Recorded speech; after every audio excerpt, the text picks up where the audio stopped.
जय श्रीराम.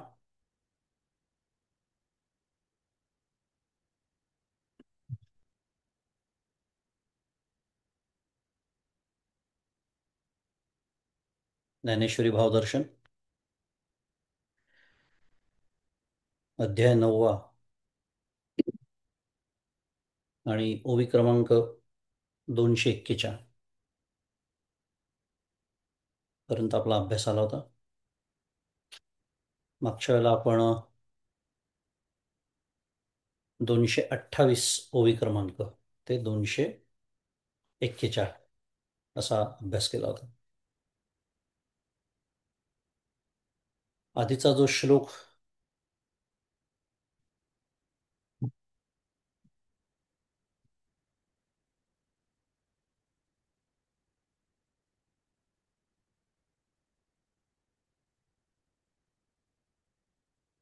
14 क्रमांकाचा जो श्लोक आहे, सततम कीर्तयन्तो माम यतन्तश्च दृढव्रताः नमस्यन्त्यश्च माम भक्त्या नित्ययुक्ता उपासते, असा तो श्लोक होता. आणि भगवंत वर्णन करतायत आपल्या भक्तांचं. पुन्हा बराच थोडासा जास्त खंड झाला यावेळेला, 2 आठवड्यांचा. त्यामुळे विषय काय सुरू आहे त्याचं विस्मरण झालं असल्यास, अवजानंती माम मूढा मानुषीम तनुमाश्रितम, हे भगवंतांनी जे म्हटलं होतं की काय करतात, तर हे अवमूल्यन करतात हे भक्त. आसुरी प्रकृतीचे जे असतात त्यांचं सगळं वर्णन आपण ऐकलं, आणि नंतर भगवंत भक्तांचं वर्णन करतात आहे. अगदी थोडक्यामध्ये, फार मागे न जाता, कारण आपल्याला कधी कधी असं एकेका श्लोकाचा असा पृथक अभ्यास करताना नेमका विषय काय सुरू आहे हे विसरून जायला होतं. काय सांगणं सुरू आहे, मुख्य विषय काय आहे इत्यादी. म्हणून थोडंसं उल्लेख केला. आणि त्यातला हा 14 क्रमांकाचा श्लोक, की ते भक्त काय करतात, तर सततम कीर्तयन्तो माम यतन्तश्च दृढव्रताः नमस्यन्त्यश्च माम भक्त्या. नमन भक्तीचं आपण बरंच महात्म्य मागच्या वेळेला ऐकलं होतं, आठवत असेल तर. आणि किती महात्म्य आहे, व्यवहारात सुद्धा ते शिकवलं जातंच. पण परमार्थामध्ये वंदन भक्ती किंवा नमन भक्ती, आणि नमन भक्ती म्हणजे नुसतं नमस्कार करणे नव्हे, नमस्कार हे त्याचं एक अभिव्यक्त रूप आहे. थोडक्यामध्ये माझ्या कुठल्याही प्रकारच्या श्रेष्ठत्वाची जाणीव अंतःकरणामध्ये नसणे, अत्यंत नम्र आपण ज्याला म्हणतो असणे. कारण नमिता मानापमान गळाले आणि म्हणून अवचिता मीची झाले, इतकं मोठं फळ त्याला भगवंत सांगतात आहेत. आणि नेमका मला तेच करायचं नसतं, कारण अखंड मी कोणीतरी आहे, कोणी का असे ना, ज्याचं त्याचं जे काही असतं, तो मी, माझं काय म्हणू त्याला, आयडेंटिटी, माझी ओळख घेऊन मी फिरत असतो सगळीकडे. मग ती स्थूलमानाने व्यवहारातली असेल का अगदी अंतिम, हा देह मी आहे, ही असेल. तर हे सगळं आपण बघितलं होतं. आणि त्याच्यानंतर 228 क्रमांकाच्या ओवीचा जो आपण मी उल्लेख केला मगाशी, त्याच्यामध्ये ही नमन भक्ती तुला सांगितली, वेगवेगळ्या प्रकारची भक्ती जी आपण आत्ता ऐकली 14व्या श्लोकात. हे सांगितल्यानंतर ज्ञानयज्ञानी जे भजन करतात त्यांच्याबद्दल मी तुला आता सांगतो. भक्ताचं लक्षण ऐक, असं सुतवाच 228 मध्ये करून बऱ्याच ओव्या अर्जुनासंबंधी, अर्जुन किती उत्कृष्ट असा श्रोता होता आणि किती विनम्रता त्याच्या ठिकाणी होती. माऊलींनी का म्हणून एवढ्या ओव्या इथे या,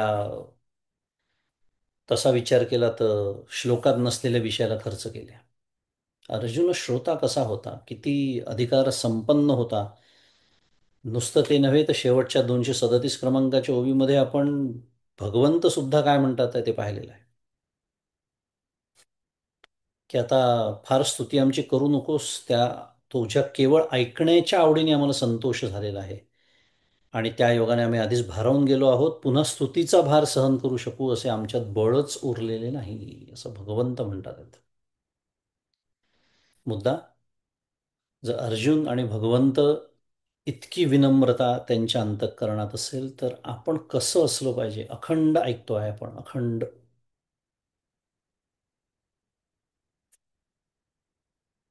म्हणून थोरपण पराची सांडीचे, व्युत्पत्ती आघवी विसरीजे, जे जगा धाकुटे होईजे तै जवळी कमाची. मला वाटतं गेल्या 3-4 सत्रांमध्ये मी सारखी होई सातत्याने सांगतोय. का अंतःकरणात ठसावी. एखाद्या वेळेस ओवी नाही लक्षात राहिली तरी त्याचा अर्थ लक्षात असावा. जेव्हा जेव्हा माझा अहम अहम कारयती इति अहंकार हा उफाळून येतो, थोडं मनामध्ये तुलना, स्पर्धा, ईर्ष्या, मत्सर या भावनेचा उदय व्हायला लागला की ताबडतोब या ओवीचं औषध स्वतःला काय करायचं, टोचून घ्यायचं.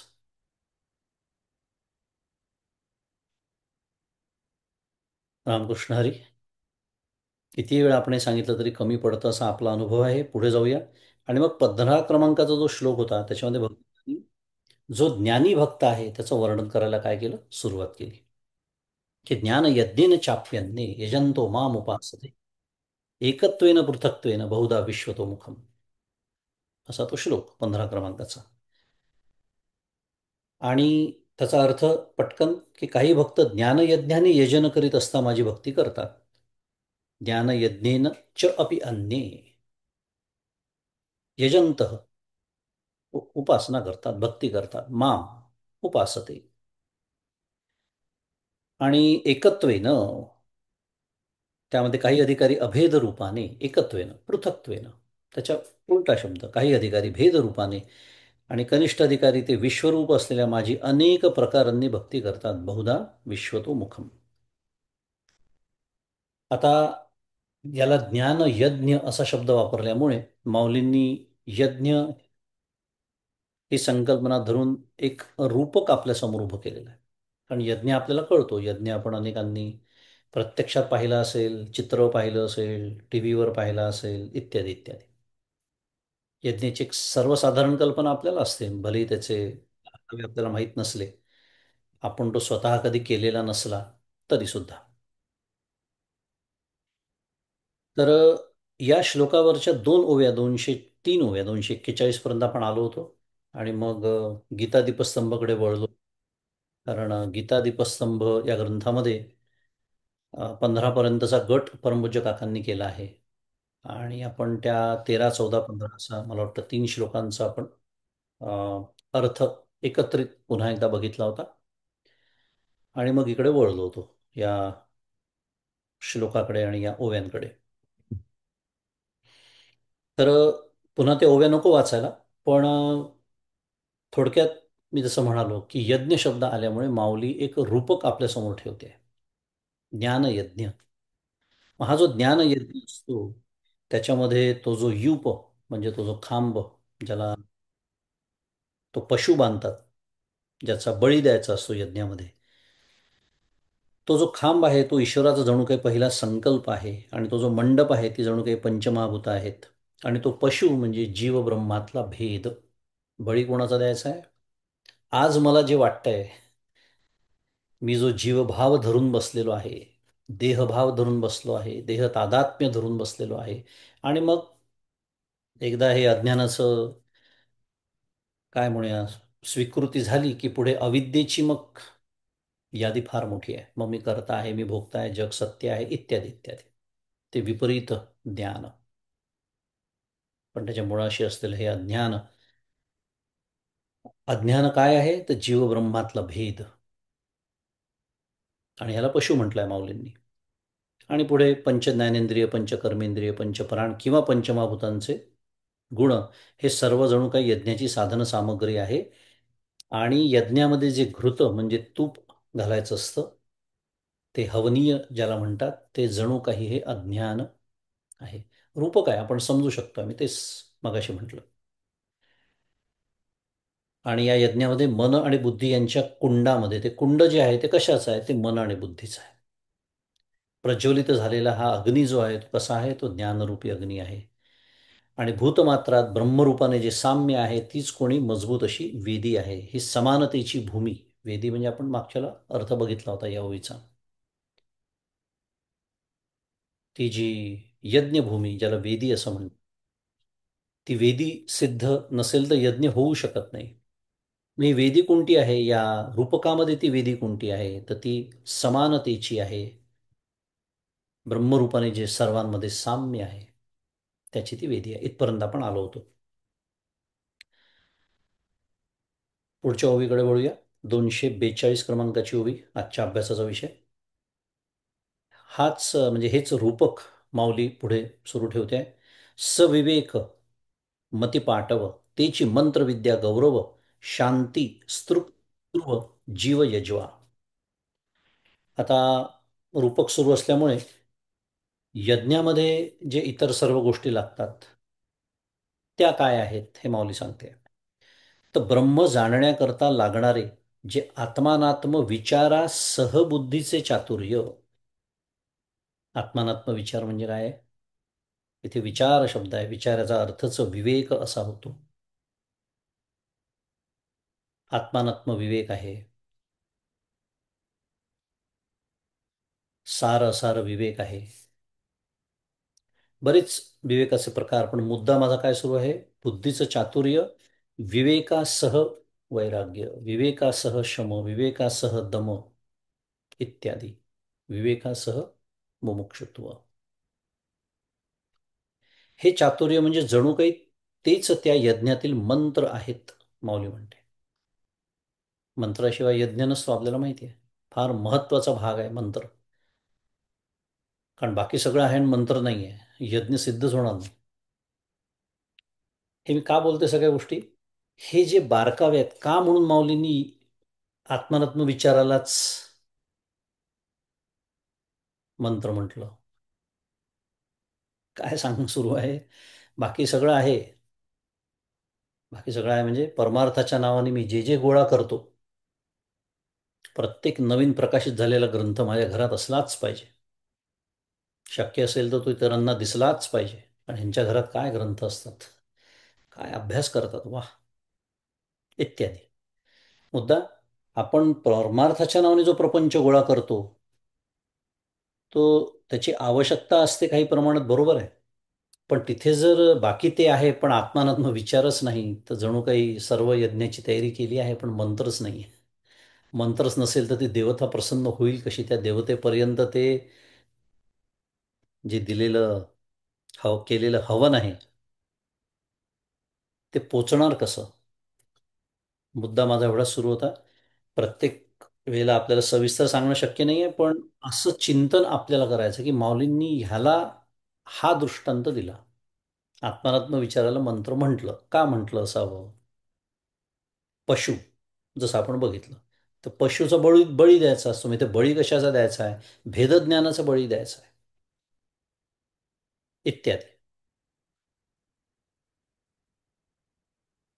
पुढे म्हणतात आहे, यज्ञातील मंत्र म्हणजे हे आत्मानात्म विचार झालं. आणि ही ब्रह्मविद्या हीच कोणी स्तृक म्हणजे वटपत्रात घृत टाकण्याचे लाकडी पात्र आहे.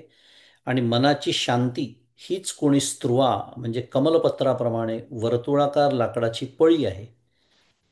आणि गौरव गुरुभक्त जीव हा यजमान आहे. तर आपल्याला माहिती आहे यज्ञामध्ये अनेक प्रकारची भांडी वापरतात, लाकडाची असतात. आपण बघितलं असेल, इंटरनेटवर त्याची चित्र पण उपलब्ध आहेत.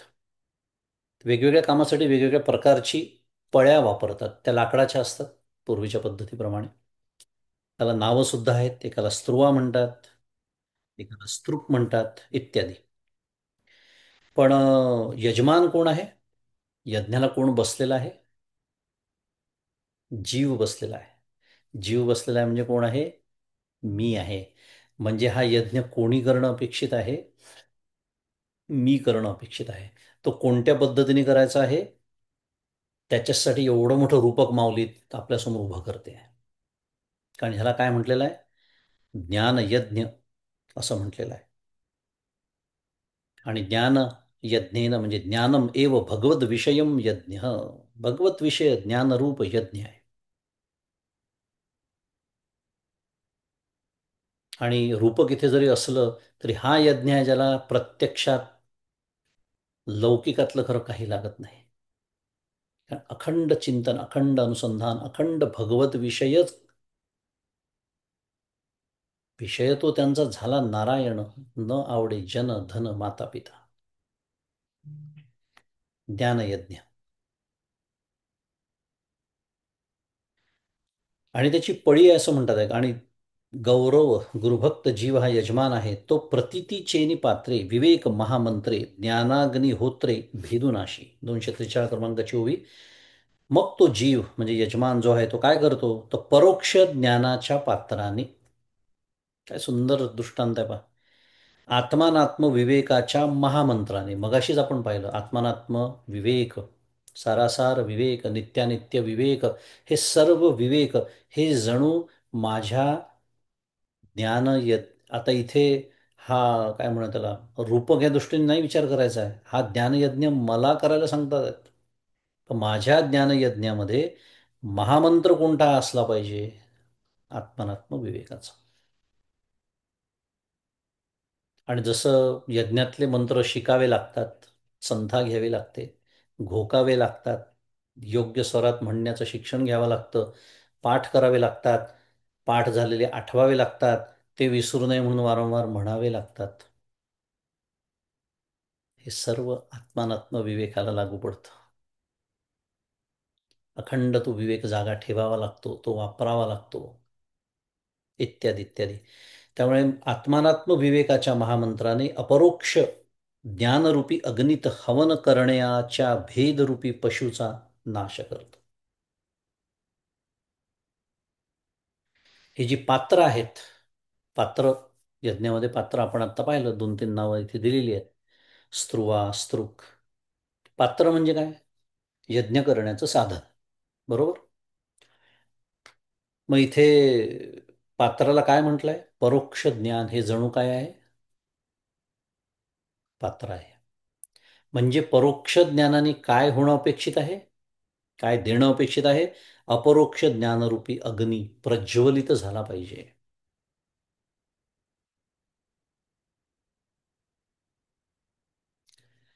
मी समजा नुसतीच पात्र घेऊन मिरवत बसलो तर कसं वाटेल? माझ्याकडे हे आहे, माझ्याकडे ते आहे, माझ्याकडे त्या त्या ज्या काही पात्र सांगितले अगदी चंदनाचे जरी असले, मी नुसतेच ते मिरवले, यज्ञ होईल का? नाही. माझं ज्ञान, परोक्ष ज्ञान नुसतं मी मिरवलं, ज्ञानाचा यज्ञ होईल का? बरं.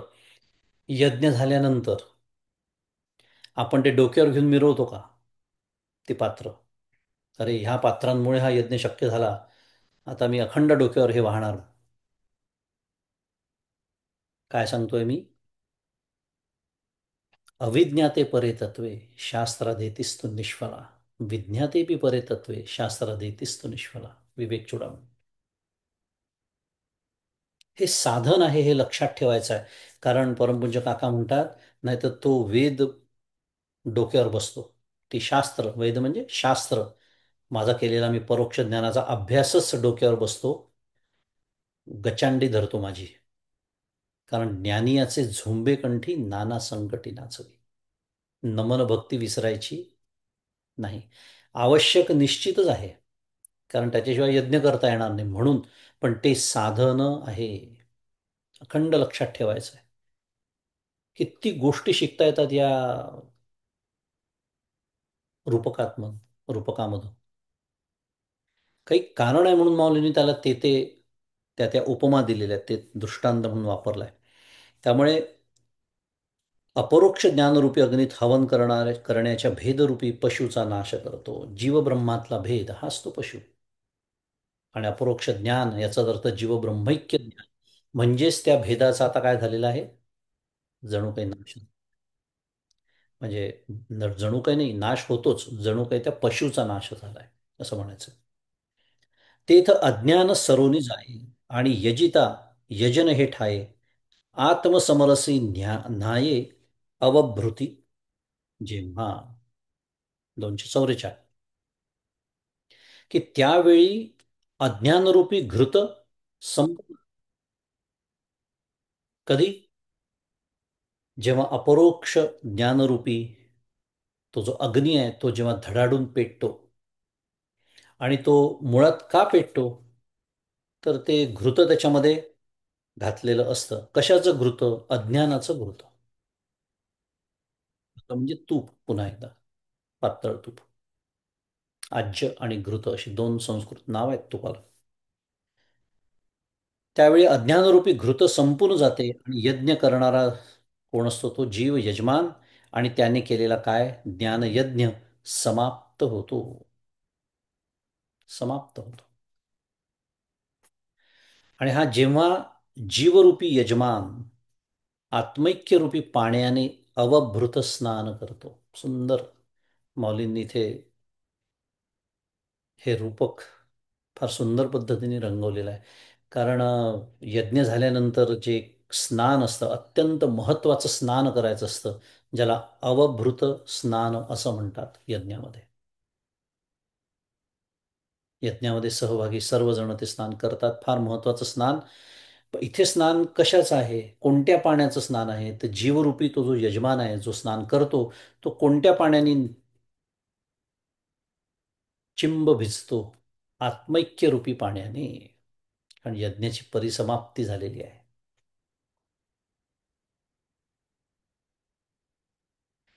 चौथ्या अध्यायामध्ये यज्ञाचं भरपूर वर्णन येऊन गेलं आहे. तिथे आपण हे शिकलो की श्रेयान द्रव्यमयात यज्ञ ज्ञान यज्ञ परंतप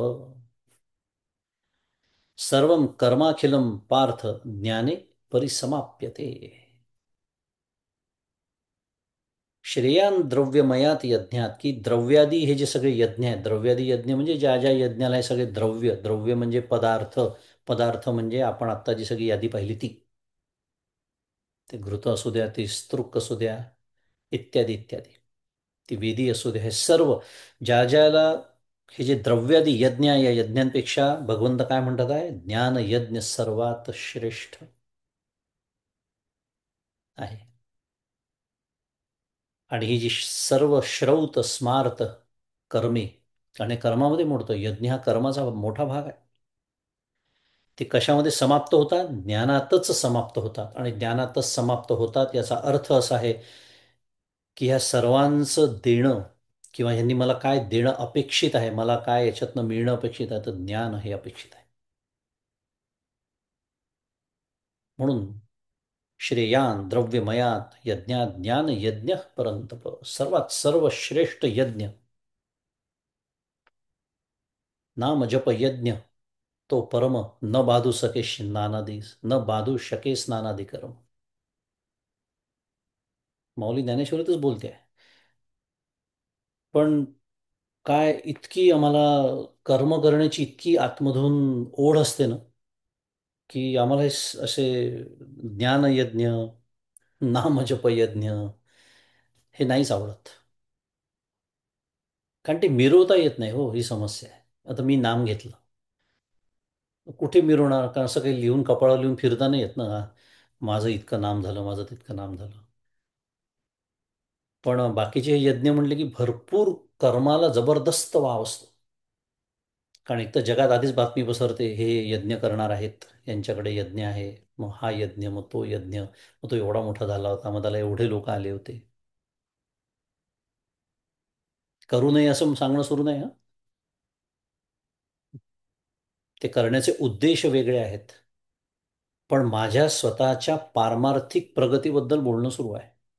की जो यज्ञ करणं इतकं सोपं आहे, खरं इतकं सोपं करून दिलंय आपल्याला, नाम जप यज्ञ तो परम. पण नाहीच रमत नामामध्ये चित्त. आणि हे जे कार्यक्रम असतात त्याचं फार आकर्षण असतं. मग त्याचे फोटो, मग त्याचे व्हिडिओ, मग तिथे जमलेले सगळेजण हे यज्ञाला आलेले आहेत का लग्नाला आलेले आहेत अशा तयारीने त्यांची ती सगळी रामकृष्ण हरी. पुढे बोलण्याची आवश्यकता नाही, लक्षात आलं असेल मुद्दा. हे जे सर्व द्रव्यादी यज्ञ याच्यामध्ये ज्ञान यज्ञ सर्वश्रेष्ठ आहे, ज्याचा आपण आत्ता विचार करतो आहोत, तो आपल्या सध्याच्या श्लोकाचा विषय आहे की ज्ञान यज्ञेन च अपि अन्ये यन्ते माम उपासते. भगवंत बोलतात. असं अवभृत स्नान तो यजमान करतो, जीवरूपी यजमान.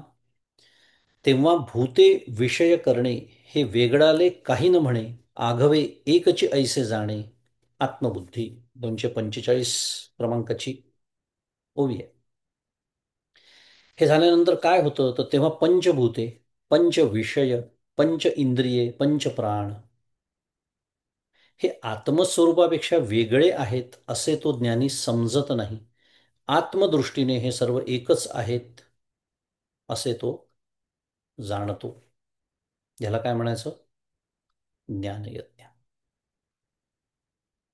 कारण आता ज्ञान झालेलं आहे. कशाप्रमाणे हे थोडं समजायला आपल्याला कठीण जातं, कारण आपण अज्ञानात असल्यामुळे हा जो ज्ञानी आहे त्याला हे हे सर्व काही आत्मदृष्टीने एकच आहे कसं समजत असेल तर त्याचा एक सुंदर दृष्टांत माऊली देते आहे. जैसा चेईला तो अर्जुना म्हणे स्वप्नींची हे विचित्र सेना, मी जाहलो होतो ना निद्रावशे. की अर्जुना, जो मनुष्य पूर्ण जागा झाला आहे तो म्हणतो की मी जी स्वप्नात विचित्र सेना बघितली ती झोपेच्या अधीन झाल्यामुळे मीच झालो होतो ना.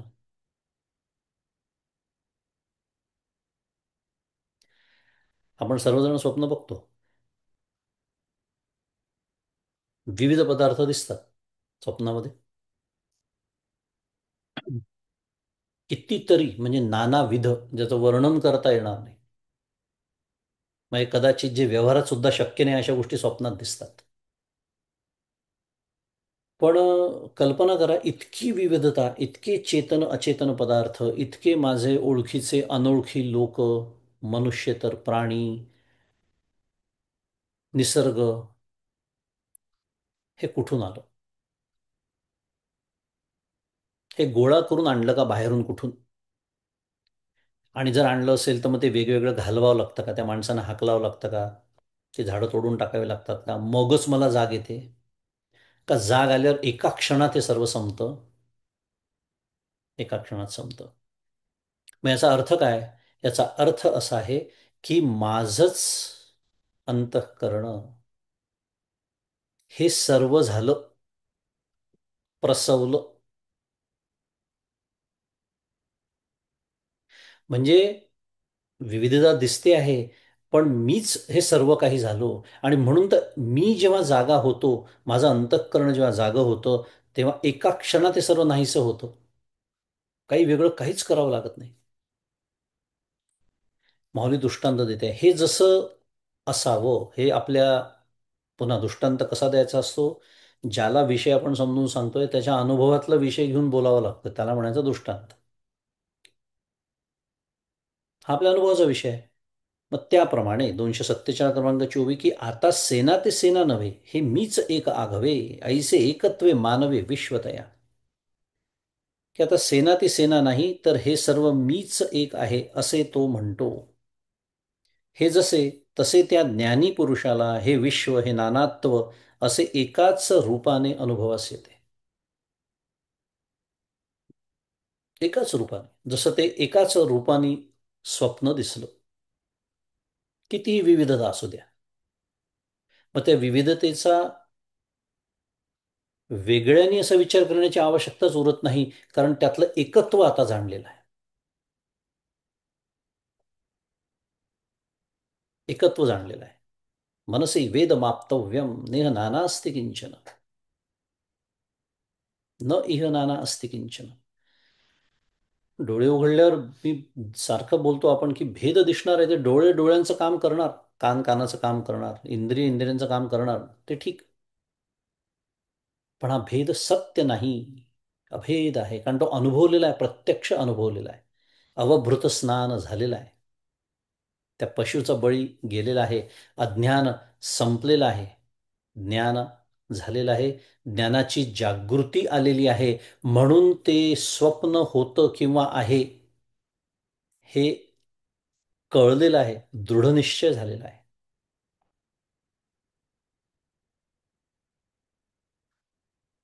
त्यामुळे हे विश्व हे नानात्व असं एकाच रूपाने ते अनुभवाला येतं. मग तो जीवू हे भाष सरे, आ ब्रह्म परमात्म बोधे भरे, ऐसे भजती ज्ञानाध्वरे एकत्वे येणे. एकत्वेन पृथक्त्वेन बहुधा विश्वतोमुखम यातलं एकत्वेन वर माऊली भाष्य करते. एकत्वेन एकच फक्त परब्रह्म, दुसरं काही नाहीच. सगळ्याचा निषेधच. न इह नाना अस्ति किंचन. नानात्वाचा निषेध.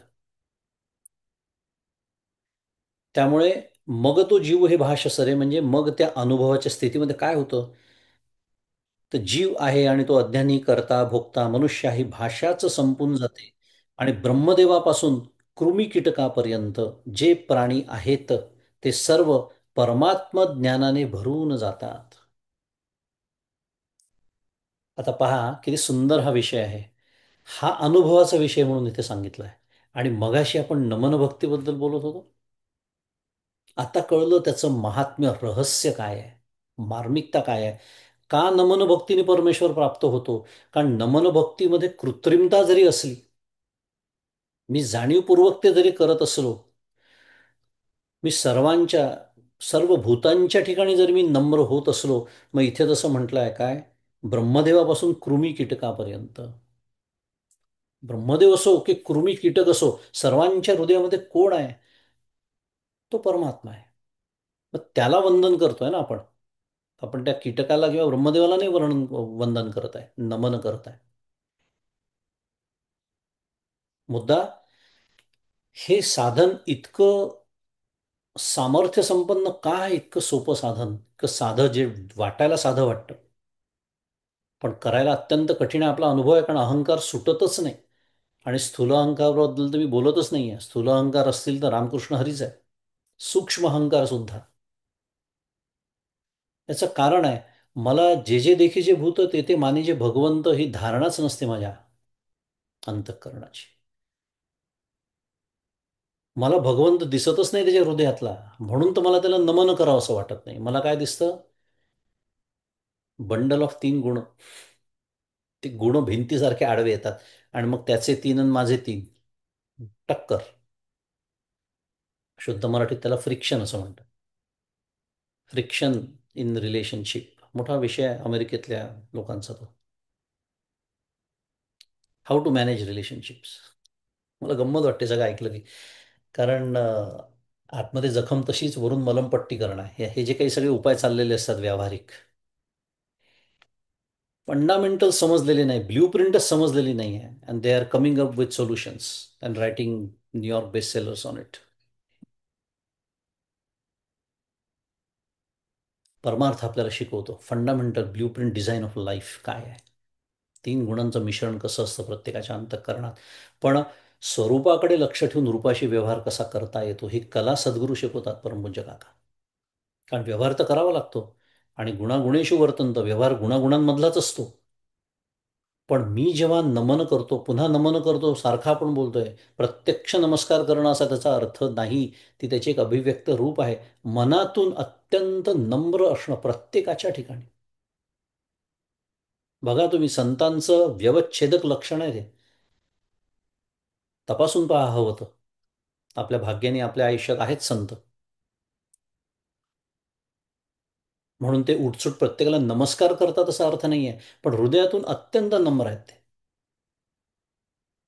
कोणालाही कधीही त्याच्या लहान मोठेपणावरून दुखवणार नाहीत ते.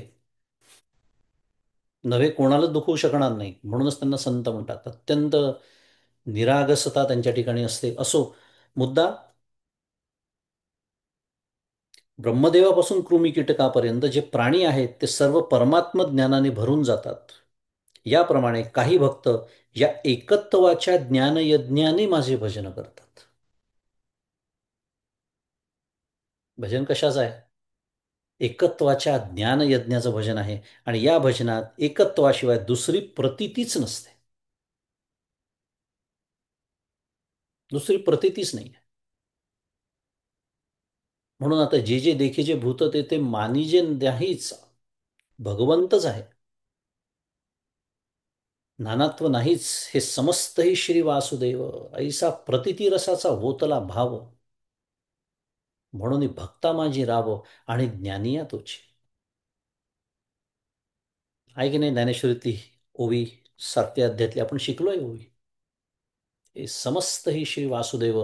ऐसा प्रतिती रसाचा होतला भाव, त्यांचं अंतःकरण त्या भावाने जणू काही ओतलेलं. त्या म्हशीमध्ये ओततं ना द्रव्य आणि त्याचा आकार ते घेतं, तसं याचा आकार काय, हे समस्त ही श्री वासुदेव.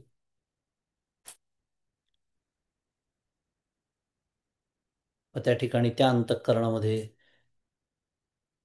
यत्किंचित तरी तुलना असेल का, स्पर्धा असेल का, ईर्ष्या असेल का, मत्सर असेल का, हे वेदावे असतील का? काहीच. मीच हे सर्व झालेलो आहे. सर्वात महत्वाचं काय याच्यात, एकत्व भाव म्हणजे लक्षात घ्यायचा ना, मार्मिकता ती आहे. भगवंत हे झालेला आहे असं नव्हे, मी हे सर्व झालेलो आहे, कारण मी भगवंताशी आता एकरूप झालेलो आहे. मग मीच माझा मत्सर करीन का, मी माझ्याशी स्पर्धा करीन का, मी माझ्याशी तुलना करीन का? शक्य नाही. समस्त ही श्री वासुदेव. असं हे एकत्वाचं भजन, ज्ञानयज्ञाचं भजन ते करतात. पृथक्त्वेनं ज्ञानयज्ञ सुरू आहे, पण त्याचे ते 2-3 प्रकार आपल्यासमोर या श्लोकात ठेवले आहे. एकत्वेनं, पृथक्त्वेनं, बहुधा, विश्वतोमुखम.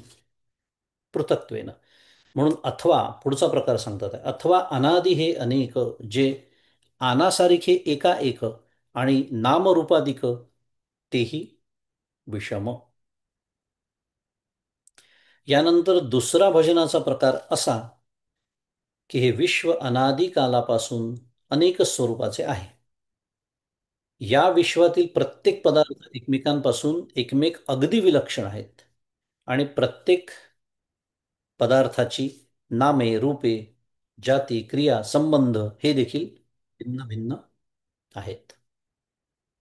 आता ही वस्तुस्थिती, हा दुसऱ्या भजनाचा प्रकार आपल्यासमोर मांडतात की जगामध्ये नानात्व दिसतंय आपल्याला, अनुभवाला येत आहे. व्यावहारिक पातळीवर ते अनुभवाला येत आहे. त्याला सत्यत्वही दिलेलं आहे व्यावहारिक पातळीवरती. म्हणून विश्व भिन्न भिन्न परी न भेदे तयांचे ज्ञान, जैसे अवयव तरी आन आन परी एकेची देहींचे. आता एक थोडंसं त्यातलं एक शुद्ध मराठीत व्हेरिएशन म्हणूया. काय आहे ज्ञानयज्ञाचं, की 250 क्रमांकाची ओवी मी आत्ता वाचली, की म्हणून विश्व जरी भिन्न भिन्न स्वरूपाचे आहे, तरी पण त्या ज्ञानी भक्तांचे ज्ञान मात्र भिन्न होत नाही. जसे अवयव भिन्न भिन्न असले तरी पण ते एकाच देहाचे असतात.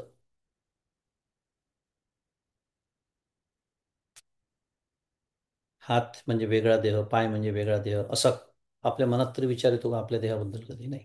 पण अवयव वेगळे आहेत, एकाच देहाचे अवयव आहेत. त्यामुळे इथे बारकावा काय किंवा फरक काय आहे थोडासा, तर नानात्व स्वीकारलेलं आहे, पण त्या नानात्वामधलं एकत्व बघतात आहेत. की विश्वामध्ये भिन्नपणा जरी असला, ते विश्वाचं स्वरूप असलं, आणि पुन्हा तेही सत्य नाही हे जरी खरं असलं, तरी माझी ज्ञानेंद्रिय मला दाखवतायत ना की भेद आहे. पण हा भेद कशामध्ये आहे? त्या विश्वामध्ये आहे. त्यांच्या ज्ञानामध्ये तो भेद नाही. अजून एक दृष्टांत माऊली देते आहे, का शाखा सानिया थोरा परी आहाती एकाची तरुवरा, बहु रश्मी परी दिनकरा एकाचे जीवी. किंवा मोठ्या लहान फांद्या पण त्या एकाच वृक्षाच्या असतात, किंवा किरणे पुष्कळ पण ती सर्व एकाच सूर्याची असतात, हे जसे. एक थोडा अजून एक बारकावा सांगायचा झाल्यास, काय फरक आहे नेमका या दोनमध्ये, तर आधीचा जो ज्ञानी आहे तो स्वरूपाकडून जगाकडे बघतोय, आणि हा जो ज्ञानी आहे तो जगाकडून स्वरूपाकडे बघतोय, असा विचार करता येऊ शकतो. जसं आत्ताचं जे माऊलीने दृष्टांत दिला, सूर्याकडून किरणाकडे न पाहता किरणाकडून जेव्हा मी सूर्याकडे पाहतो तेव्हा पहिले प्रथम मला काय दिसणार आहे? हजारो किरणं दिसणार आहे. पण मला हे ज्ञान झालेलं आहे की एकाच सूर्याची हजार किरणं आहेत.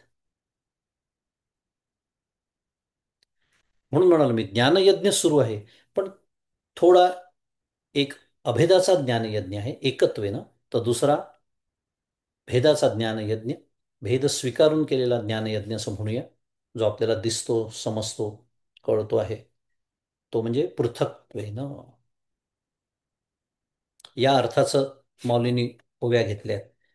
मागच्याला आपण प्रतीक ध्यान, मूर्तीपूजा, अहंग्रह ध्यान असे ध्यानाचेही 3 प्रकार पाहिले होते. आत्ता नको त्याचा विचार आणायला, पण मुद्दा एवढा की त्याच्यामध्ये विविधता आहे, पृथक्त्वेनं सुरू आहे.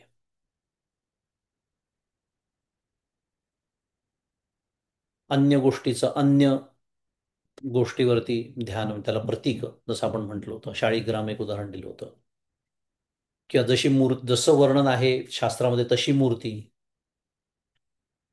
त्याला मूर्तीपूजा म्हणतात. पण अहंग्रह ध्यान अभेदानी, अभेदाचं ज्ञान, ध्यान आहे ते, ज्ञान नाही ध्यान. तसं भिन्न भिन्न विश्वात असलं तरी पण ज्ञानामध्ये त्या ज्ञानी भक्तांचं ज्ञान मात्र भिन्न होत नाही. म्हणजे हे ते सत्य मानत नाही एवढं निश्चित. पुढे 252 क्रमांकाची ओवी, तेवी नानाविधा व्यक्ती आनाने नामे आनानी वृत्ती, ऐसे जाणती भेदला भूती अभेदा माते. तसे व्यक्ती नाना प्रकारच्या आहेत, त्यांची नावे आणि वर्तन भिन्न भिन्न, याप्रमाणे भिन्न असलेल्या भूतमात्रांमध्ये अभेदाने मला जाणतात.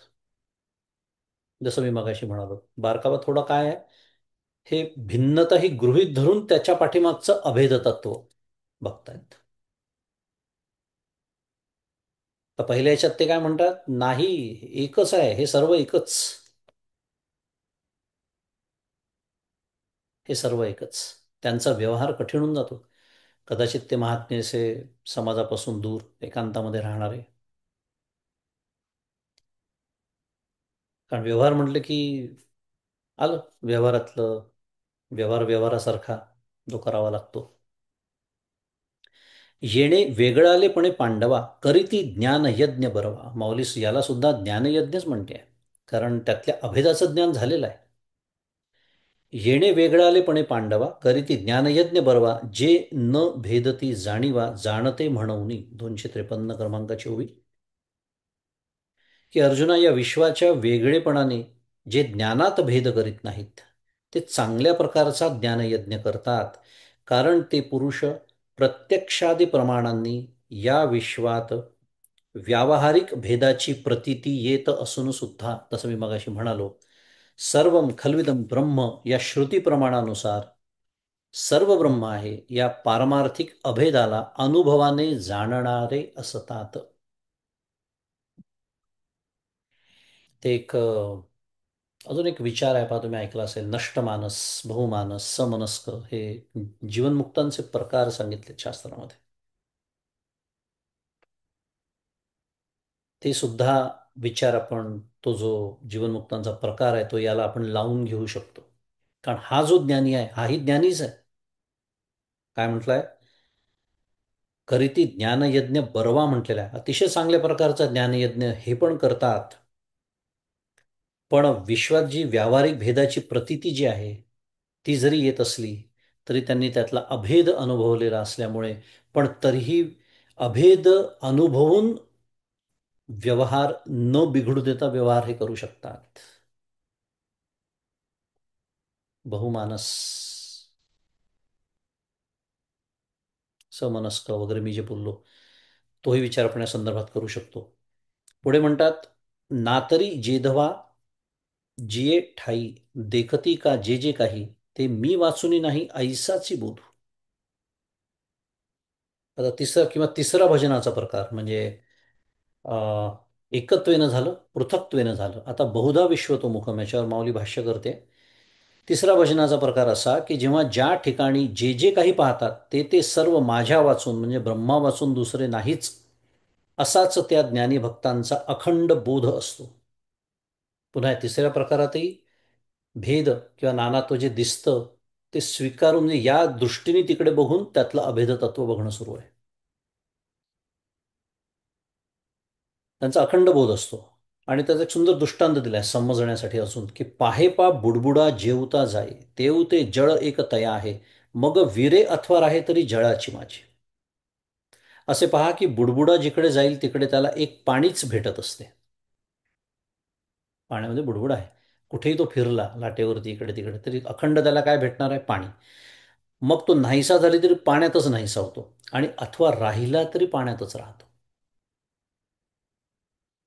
म्हणजे काय, थोडा एक बारीक फरक आहे, जो वरवर वाचला तर नाही लक्षात येत, पण सांगणं काय सुरू आहे, की पहिला जो ज्ञानी आहे तो बुडबुडा मानतच नाही, तो पाणीच. तो बुडबुड्याची भाषा बोलतच नाही. आणि हा जो दुसरा तिसऱ्या प्रकारचा ज्ञानी आपल्याला सांगतात आहे, तो म्हणतो हा बुडबुडा जरी असला तरी तो पाणीच आहे. पण त्याचं बुडबुडा हे स्वरूप स्वीकारलेलं आहे. व्यवहारापुरती मी जसं म्हणालो, व्यवहारामध्ये जे भेद, जे नानात्व, विशेषतः आपले ज्ञानेंद्रिय सक्षम असतील तर ते भेद दाखवतात. पण अभेदत्व जाणलेलं असल्यामुळे ते सत्य नाही. तो बुडबुडा सत्य नाही, ते पाणीच आहे. ह्या दृष्टीने अजून एक उदाहरण आहे, म्हणजे दृष्टांत आहे, की का पवने परमाणू उचलले ते पृथ्वीपणा वेगळे नाही गेले, आणि मागवते जरी पडले तरी पृथ्वीची धरी बरी. पृथ्वीची वरी, 256 क्रमांकाची ओवी. अथवा वाऱ्याने पृथ्वीवरचे धुलीकण वर उचलले तरी ते पृथ्वीत्व या जातीपासून वेगळे होऊन गेले असे नाही. कारण ते वर कुठेही गेले तरी त्यांची पृथ्वीत्व जाती ही नित्यच असते. म्हणजे त्या धुळीच्या कणामध्ये म्हटलं तर संपूर्ण पृथ्वीचं असंही म्हणू शकतो, कारण पृथ्वीत्व आहे त्याच्यामध्ये. ते वर जाऊ दे, नाही तर पृथ्वीवर असू दे, धुळीचा कण हा ती मातीच. आणि जरी परत खाली पडले तरी ते पृथ्वीवरच पडतात. हे तो जो एक मधला काळ आहे, ज्या काळामध्ये तो धुळीचा कण वर गेला होता, किंवा तो बुडबुडा म्हणा, काही काळ टिकतो, काही काळानंतर नष्ट होतो, तो पाण्यातच पुन्हा विरून जातो. पण हा काळ गृहीत धरलाय, त्याला जी काही एक व्यावहारिक सत्ता दिलेली आहे ती गृहीत इथे धरलेली आहे. आणि म्हणून माऊली हे दृष्टांत देते.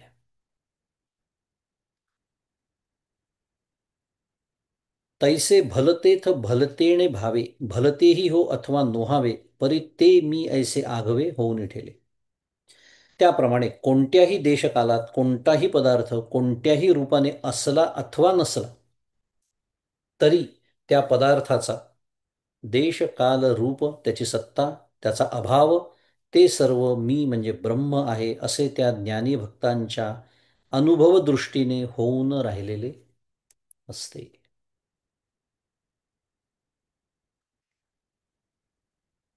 असा हा फरक त्याच्यामध्ये आहे. मी जसं म्हणालो, मुख्य फरक लक्षात ठेवायचा, की हे स्वीकारून त्यातलं अभेदत्व.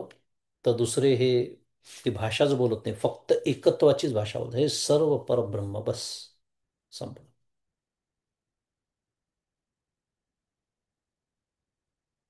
अगा हे जेवढी माझी व्याप्ती तेवढीची तयांची प्रतीती, ऐसे बहुधाकारी वर्तती बहुची होनी.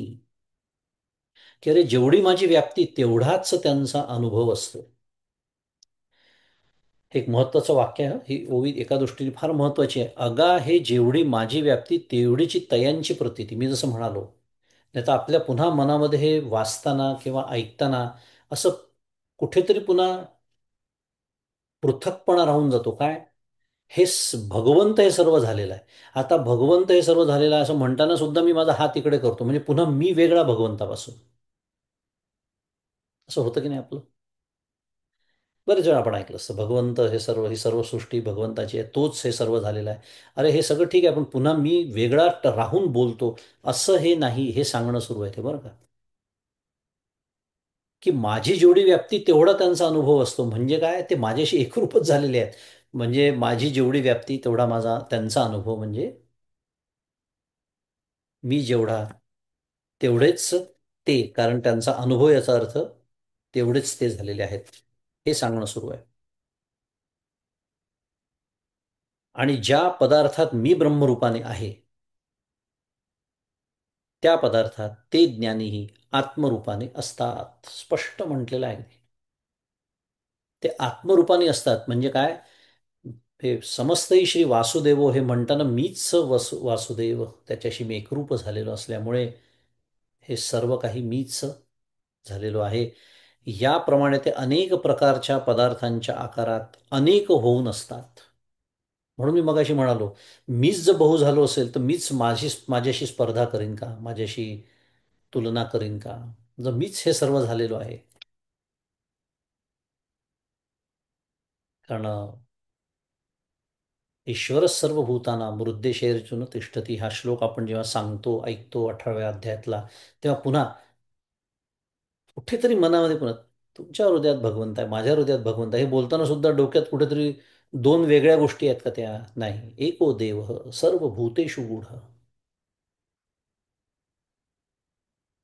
हे आपण अखंड पाहतोय आणि हा जेव्हा अनुभव येतो तेव्हा आपण निदान कल्पना करू शकतो की म्हणून भगवंताची व्याप्ती किती आहे ते तर सांगण्याची आवश्यकताच नाही आहे.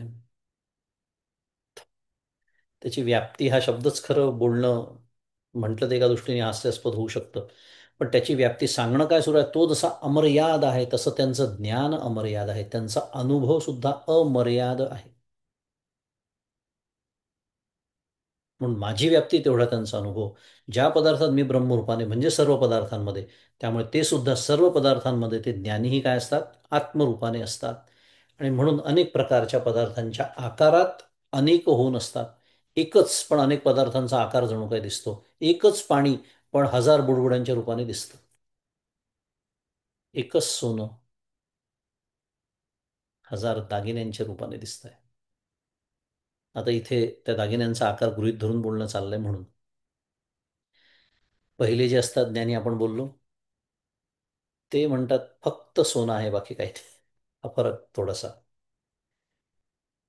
तसे अनेक प्रकारचा व्यवहार ते करतात. अनेक होऊन अनेक प्रकारचा व्यवहार करतात. हे भानुबिंब आवडे तया सन्मुख जैसे धनंजया तैसे ते विश्वा या समोर सदा. फार सुंदर एक दृष्टांत हे विचार समजून घेण्यासाठी माऊली देते आहे. 259 क्रमांकाची ओवी की अर्जुना पूर्व दिशेकडे तोंड असलेल्या कोणत्याही व्यक्तीला उगवते सूर्यबिंब जसे सन्मुख असते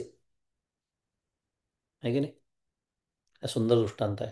हजारो लाखो लोक असू द्या पूर्वेकडे तोंड करून घ्या, सगळ्यांना सूर्यबिंब कुठे असतं? सन्मुख असतं. त्याप्रमाणे ते ज्ञानी या विश्वाला नेहमीच समोर असतात. म्हणजे तरी काय? तर विश्वापासून अलग होऊन लोकांना न दिसेल अशा दूरच्या एकांत स्थळी असतात असे नाही.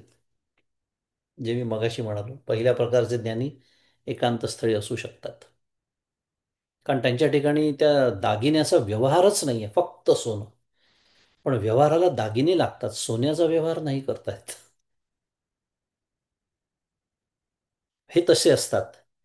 तर ते एकांतात नसतात, तर सहज स्थितीत विश्व होऊन विश्वाच्या रूपाने सर्वत्र व्यवहार करतात. म्हणून ते विश्वाला समोर असतात. पण म्हणून त्यांच्या चित्तामध्ये समाहित चित्त असतं त्यांचं. कशानेच विकारी होत नाही. कारण कसं होईल विकारी? जर मीच हे सर्व झालेलो आहे असा अनुभव असेल तर विकारी कोण विकारी त्यांना करू शकेल आणि कशासाठी करू शकेल?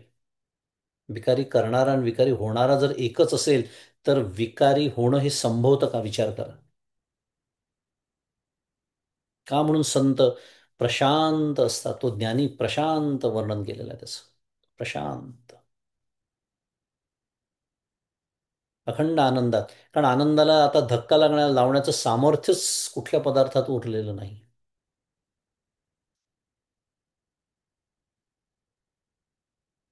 कारण सहज स्थिती झालेली आहे काय? की विश्वाच्या रूपाने मीच हे सर्व झालेलो आहे आणि व्यवहार चाललेला आहे जसा चालायला हवा तसा. कारण तो स्वतः ज्ञानी झाला म्हणून जग ज्ञानी अजून झालेलं नाही आहे. जग अज्ञानी आहे. त्यामुळे अज्ञानी लोकांचा जसा व्यवहार त्यांचा आपापसात सुरू असतो आणि ज्ञानाशी पण ते व्यवहार करतात त्या पद्धतीने सुरू आहे. त्या व्यवहाराचा सुद्धा काही त्यांना फरक पडत नाही. कारण अनुभव काय सुरू आहे? एकच अनेक झालेला आहे. अगा तयाची या ज्ञाना पाठी पोट नाही अर्जुना, वायू जैसा गगना सर्वांगी असे. 260 क्रमांकाची ओवी. मौली म्हणते की अरे अर्जुना, त्यांच्या ज्ञानाला प्रमात्याची पाठ व प्रमेयाचे पोट नसते. काय सुंदर मौलीने वर्णन केलंय बा. काय म्हटलंय? प्रमात्याची पाठ. प्रमाता म्हणजे जीव, ज्ञाता. त्याला पाठ म्हटलंय. आणि प्रमेयाला काय म्हटलंय? पोट म्हटलंय. प्रमेय म्हणजे सिद्धांत. त्याचे ज्ञान अंतःकरण विशिष्ट चैतन्याच्या आश्रयानेच राहणारे व घटपटादी पदार्थांनाच विषय करणारे असे मर्यादित नसते. काय सांगणं चाललंय? प्रमाता म्हणजे पाठ म्हणजे ज्ञाता किंवा जीव म्हणजे पाठ आणि प्रमेय म्हणजे पोट. आता पाठ आणि पोट एक आहे का? आहे का? नाही. म्हणून तर पाठ आणि पोट दोन वेगळे शब्द झाले की नाही? म्हणजे मुद्दा काय सांगणं चालला आहे? त्याचं जे ज्ञान आहे ते परोक्ष नाही आहे, अपरोक्ष झालेलं आहे. प्रत्यक्ष अनुभव त्यांनी तो घेतलेला आहे. आणि म्हणून त्याचं ज्ञान अंतःकरण विशिष्ट चैतन्याच्या आश्रयाने राहणार आहे. आपल्याला माहिती आहे चैतन्य एकच आहे, पण लक्षणं शिकतोय आपण दुसऱ्या एका प्रवचनमालेमध्ये. अंतःकरण विशिष्ट चैतन्य किंवा अंतःकरण उपहित चैतन्य असे दोन शब्द आपण तिकडे शिकलो होतो. ते आता इथे आणत नाही अजून गुंता वाढवायला. पण मुद्दा असा की चैतन्य एकच आहे, पण जेव्हा त्या अंतःकरणाच्या माध्यमातून मी त्या चैतन्याकडे बघतो. कल्पना करा, एक असा पांढरा कागद आहे आणि त्याच्यात एक असा मी पेन्सिलीने असा एक गोल काढला, काळा. काळा म्हणजे फक्त वर्तुळ गोल, आतमध्ये पांढरच आहे. आता झालं काय? त्या कागदाला काही फरक पडला का? म्हणजे पांढऱ्यात काही फरक पडला का? नाही. पण तो जो कागदाचा पांढरेपणा आहे त्याच्याकडे त्या वर्तुळातल्या गोलातून मी बघायला लागलो. मला वाटतं ते समजायला अजून सोपं झालं. पांढरेपणा तोच आहे, चैतन्य एकच आहे, पांढरेपणा एकच आहे. फक्त ते वर्तुळ जे काढलं त्याच्यातून त्या पांढऱ्याकडे मी पाहायला लागलो आणि म्हणायला लागलो, ओ हे वर्तुळाचा आतला भाग आहे ना, वर्तुळाच्या बाहेरचा भाग आहे. म्हणजे वर्तुळ विशिष्ट पांढरा असा शब्द आता मी आणतो. म्हणजे हे अंतःकरण विशिष्ट चैतन्य समजेल आपल्याला. मग त्याच्या आश्रयाने राहणारे आणि घटपटादी पदार्थांनाच विषय करणारे असं त्याचं ज्ञान मर्यादित नाही आहे. कारण त्यांनी आता संपूर्ण पांढऱ्याचा अनुभव घेतलेला आहे की ते अमर्याद आहे. कुटस्थ आणि ब्रह्म एकच आहे. कुटस्थ फक्त त्याला म्हटलं हा शब्द सिद्ध केव्हा होतो? जेव्हा त्याला अंतःकरणाची उपाधी मी लावतो. अंतःकरणातून मी त्या चैतन्याकडे पाहतो आणि मग त्या अंतःकरणाने जेवढं ते चैतन्य व्यापलं असं म्हणूया, तेवढ्या त्या व्याप्त चैतन्याला फक्त कुटस्थ म्हणतात. तेवढ्या त्या वर्तुळातल्या आतल्या भागाला वर्तुळातला भाग असं म्हणतात. आलं लक्षात? जर वर्तुळ काढून टाकलं तर कुटस्थ शब्दाची आवश्यकताच उरत नाही. आता इथे विशिष्ट आणि उपहित असा विचार मी आता आणत नाहीये. मी फक्त त्या दृष्टीने त्याच्याकडे पाहिलं की ते मर्यादित होतं, जणू काही ते चैतन्य मर्यादित होतं. आणि त्या मर्यादित चैतन्याला कुटस्थ हे नाव आहे, त्याला साक्षी हे नाव आहे, त्याला आत्मा हे नाव आहे. ही अंतःकरणाची मर्यादा जर काढून टाकली, त्या नावांचीच आवश्यकता नाही आहे, कारण तत्व एकच आहे, ब्रह्म चैतन्य. पण देहाच्या सापेक्षतेने त्याला इथे देह शब्द न म्हणता अंतःकरण विशिष्ट चैतन्य म्हटलं. आणि हे जे घटपटादी पदार्थांनाच विषय करणारं ज्ञान म्हणजे त्रिपुटीयुक्त ज्ञानाबद्दल म्हणजेच परोक्ष ज्ञानाबद्दल बोलणं सुरू नाही असं माऊली सांगते आहे. म्हणून प्रमाता म्हणजे जणू काही पाठ आणि प्रमेय म्हणजे पोट. आणि पुढे म्हणतात आहे वायू जैसा गगना सर्वांगी असं, म्हणजे वारा जसा आकाशाच्या सर्वांगात असतो. म्हणजे थोडक्यात काय सांगणं सुरू आहे या दृष्टांताच्या माध्यमातून? व्यापकता सांगणं सुरू आहे. त्याचं ज्ञान कसं व्यापक असतं. अगा हे जेवढी माझी व्याप्ती तेवढीच त्यांची प्रतीती. म्हणून पुढे पुन्हा म्हणतात की तैसा मी जे तुला आघवा तेची तुक तयाची या सद्भावा तरी न करिता पांडवा भजन जाहले. त्याप्रमाणे मी जेवढा संपूर्ण आहे तेच वजन त्यांच्या अस्तित्वाला असते. सारांश, त्यांचे ज्ञान अंतःकरण वृत्तीने व त्यांचे अस्तित्व देहाने मर्यादित नसते. मगाशी आपण जे बोलत होतो, अंतःकरण वृत्तीने मर्यादित म्हणजे त्रिपुटीयुक्त ज्ञान नाही त्यांचं. त्रिपुटी रहित ज्ञान झालेलं आहे, म्हणून ते देहाने मर्यादित नाही. तर परमात्मा जसा निरवधिक व्यापक, त्याप्रमाणे त्यांचे ज्ञान, आणि ते ज्ञान म्हणजे अनुभव लक्षात ठेवायचा, त्यांचा अनुभव तसा आहे, आणि अस्तित्व व्यापक असते. म्हणून अर्जुना, काही न करताही त्यांचे सहजच भजन झालेले असते. कारण आता त्यांनी काहीही केलं तरी ते भजनच ठरणार आहे, कारण सगळं मीच आहे अनुभव आल्यानंतर. मग त्या भजनात भेदाची किंवा अभेदाची प्रतीती नसून तो ज्ञानी सर्वात सर्व रूप होऊन सर्वांच्या रूपाने तोच एकटा व्यवहार करतो. म्हणून त्याचे ज्ञान व अस्तित्व व्यापक झालेले असते. तो यत्किंचित तरी आता वेगळा राहिला का सांगा बरं परमात्म्यापासून? हे अगदी परमात्म्याचं वर्णन आहे की नाही? मग हेच त्या ज्ञानाचं वर्णन आहे. हे समस्त श्री वासुदेव ऐसा प्रतिती रसाचा ओतला भाव. पुन्हा ती ओवी आपल्या किती कामात येते बघा. प्रतिती रसाचा ओतला भाव. परोक्ष ज्ञानाबद्दल बोलणं सुरू नाही आहे, अपरोक्ष ज्ञान. मीच हे सगळा व्यवहार जो चाललाय तो मीच होऊन हे सगळं करतो आहे. त्यामुळे त्याचं अस्तित्व, त्याचं ज्ञान व्यापक झालेलं आहे. त्यामुळे आता तो जे काही करेल ते भजनच आहे. त्यांनी भोजन केलं तरी भजन आहे. भजन केल्यावर तर भजन आहेच. कारण आता भेद ज्ञानच तिथे नाही, सगळं अभेदात. पण देहधर्म जे काही सुरू आहेत ते सुरू आहेत, पण अखंड त्या ब्रह्मानंदे सदा डुल्लत अवस्थेमध्ये आहे. एरवी तरी सकळ मीच आहे. आता भगवंत म्हणतात हे ज्ञानाचं ठीक आहे, पण इतर वेळेला खरं सगळं मीच तर आहे ना. एरवी तरी सकळ मीच आहे, तरी कवणिके उपासीला नोहे, एथ एके जाणणे विण ठाये अप्राप्तासी. की एरवी अज्ञानावस्थेत सुद्धा सर्व विश्व मीच आहे, त्यामुळे कोणी केव्हा व कुठे माझी उपासना केली नाही. कारण सर्व लोक सर्व काळ सर्वत्र जो व्यवहार करतात तो व्यवहार म्हणजे व्यापकाचीच उपासना आहे. बहुधा विश्वतोमुखम. परंतु परंतु हा परंतुच तर महत्वाचा आहे. हे तत्वदृष्ट्या जरी सत्य असलं तरी परंतु या विषयाचे एक ज्ञान नसल्यामुळेच काय होतं, विचाराला प्राप्त न झालेल्या मूर्खांना प्रतिबंध होतो.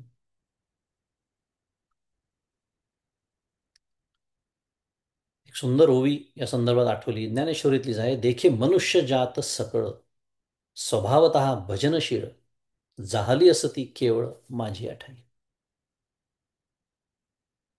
चौथ्या अध्यायातली ओवी आपण शिकलो तर आठवत असेल तर.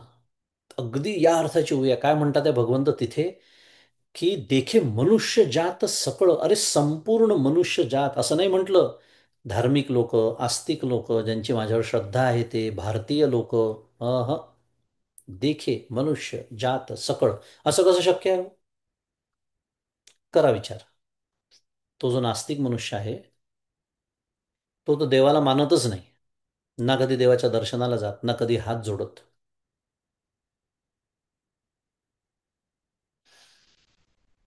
परमपूज्य काकाने एकदा प्रवचनात म्हटलं होतं, अमेरिकन लोक, आफ्रिकेतले लोक, त्यांना कृष्ण तरी माहिती आहे का? नाही. मग असं कसं भगवंत म्हणतात देखे मनुष्य जात सकळ? त्यांचा व्यवहार सुरू आहे, सुरू आहे. हे सगळेजण, नास्तिक असो, आस्तिक असो, भारतीय असो, अभारतीय असो, लहान असो, मोठा असो, गरीब असो, श्रीमंत, व्यवहार सुरू आहे, सुरू आहे. अखंड कर्म करतात आहेत, करतात आहेत. वेगवेगळ्या विविधता प्रचंड आहे कर्माची, मान्य. सगळ्यांच्या आवडीनिवडी वेगळ्या, सगळं मान्य. कर्म वेगळी, पण सगळ्या कर्मांची गोळाबेरीज एकाच गोष्टीत होते का नाही? कोणत्या? कशासाठी कर्म करतात आहे? सुखासाठी. सुखासाठी. स्वभावतः भजनशीळ, स्वभावतःच आहे. सगळ्यांना सुख हवं आहे स्वभावतः. ज्याला वाटतं मला चित्र काढून सुख मिळतो चित्र काढतो, ज्याला वाटतं संगीत ऐकून सुख मिळतो संगीत ऐकतो, ज्याला पार्टी करून सुख मिळेल असं वाटतं तो पार्टी करतो, ज्याला नको त्या गोष्टी करून सुख मिळेल असं वाटतं तो नको त्या गोष्टी करतो. कशासाठी सुरू आहे? अहो सुखासाठी सुरू आहे. समजत नाहीये, ही समस्या सुरू आहे फक्त. कळत नाहीये की सुखाची ही प्रेरणा येते कुठून आहे प्रत्येकाला. हे तर मनुष्याचं बोलतंय, मनुष्य तर प्राण्याला सुद्धा हे लागू पडतं. शुद्ध मराठीत इट्स अ फॅसिनेटिंग फॅक्ट. की कसं शक्य आहे की अनंत जीव या पृथ्वीवरती आहेत पण एका सूत्राने ते बांधले आहेत. Isn't it a fascinating thought? सुखासाठी धडपड, त्या कुत्र्याची धडपड सुखासाठी आहे, त्या गायीची, त्या हत्तीची, त्या वाघाची, त्या सिंहाची, त्या बकरीची, सगळ्यांची धडपड त्यांच्या त्यांच्या परीने सुखासाठी सुरू आहे. स्वभावतः भजनशील. पण काय म्हटलंय, हे ज्ञान नसल्यामुळे, विचाराला प्राप्त न झाल्यामुळे त्या मूर्खांना प्रतिबंध होतो, म्हणजे माझी प्राप्ती त्यांना होत नाही. कारण ते अखंड धावतायत, अखंड म्हणजे जन्मानुजन्म धावतात आहे सुखाच्या मागे. आणि निर्भेळ सुख या जगामध्ये ढेकणाची बाज आहे. मूर्खत्व कल्पना म्हटल्या तुकाराम महाराजांनी. ढेकणाच्या बाजेवर मी सुखाने झोपतो असं ज्याला वाटतं त्याला मूर्ख म्हटलेलं आहे. हा दृष्टांत समजायचा, बाकी बोलण्याची आवश्यकता नाही. मी संसार रोजचा प्रपंच करत असताना हे लक्षात राहिलं पाहिजे. कर्तव्य करणं वेगळं, सुखाच्या अपेक्षेने करणं वेगळं. पण हे ज्याला कळतं, म्हणून इथे काय म्हणलंय की एरवी सगळं खरं मीच आहे. म्हणजे म्हटलं तर ते सुखासाठी धडपड करतात आहे, म्हणजे ते सुखाची उपासना करतात आहे. मग सुखरूप कोण आहे? भगवंत. म्हणजे शुद्ध मराठीत इनव्हेरिएबली ते कोणाची उपासना करतात आहे? त्याचीच करतात आहे. स्वभावता म्हणून देखे मनुष्य जात सकळ, स्वभावता भजनशील. पण झाली असती ती केवळ माझी आठे, ते होत नाही का? कारण त्या मूर्खांना प्रतिबंध होतो. परी ते असो, परी ते असो येणे उचिते, ज्ञानयज्ञे यजित सांते, उपासिती माते ते सांगितले. 263 क्रमांकाची ओवी. परंतु ते असो, सारांश अशा या योग्य ज्ञानयज्ञाने यजन करीत असता जे ज्ञानी भक्त माझी व्यापक रूपाने ज्ञानलक्षणा उपासना करतात. ज्ञानयज्ञाचंच वर्णन सुरू आहे, त्यामुळे ज्ञानलक्षणा स्वाभाविकच आहे. ते भक्त व त्यांच्या भक्तीचे प्रकार मी तुला सांगितले. ज्ञानयज्ञ करणारे भक्त, त्यांचं वर्णन आपण ऐकलं. आणि या श्लोकावरची शेवटची ओवी 264 क्रमांकाची. आणि नेहमीप्रमाणे थोडंसं पुढच्या श्लोकाचं सुतवाच माऊली या ओवीत करून देते आहे. अखंड सकळ हे सकळामुखी, सहज अर्पत असे मज एकी, की नेणणे मूर्खी न पविजेची माते.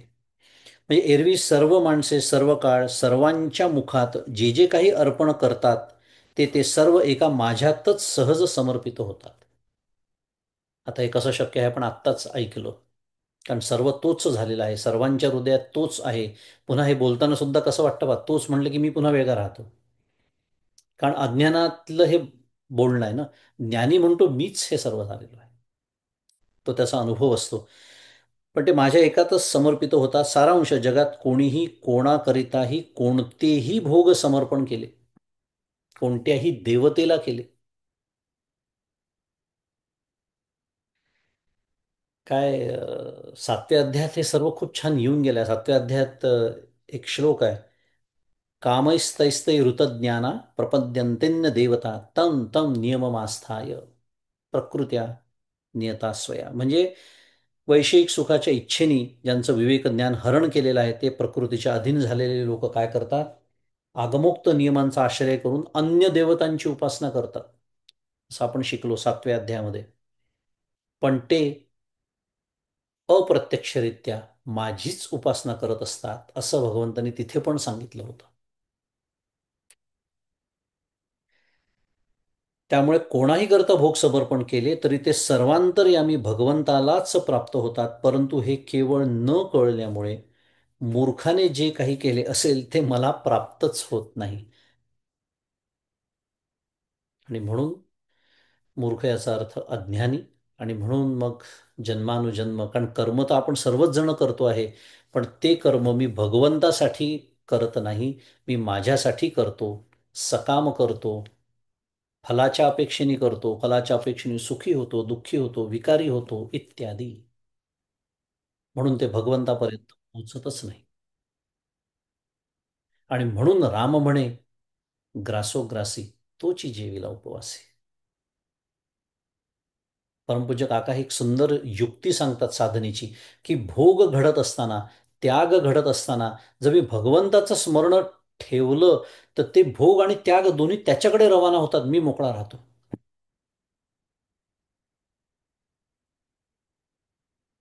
पण समस्या तीच आहे ना, त्याचं स्मरण राहत नाही. कारण चहा मला प्यायचा असतो. रामकृष्ण हरी. म्हणून राम म्हणे भोगी त्यागी कर्म न लिंपे त्या अंगी. तुकाराम महाराज तेच या अभंगात सांगतात आहे. हीच युक्ती परमपूज्य काकांनी आपल्यासमोर ठेवली आहे. साधक म्हणून आपण या सगळ्या ज्ञानाचा कसा उपयोग करून घेऊ शकतो हे आपण बघितलं. इथे आपला 15व्या श्लोकाचा अभ्यास पूर्ण झालेला आहे. 264 क्रमांकाच्या ओळीपर्यंत आपण येऊन थांबलोय. वेळ आपली झालेली आहे. इथे थांबूया आणि आजचं हे चिंतन सद्गुरुचरणी अर्पण करू. श्री सद्गुरुनाथ महाराज की जय. जय जय रघुवीर समर्थ.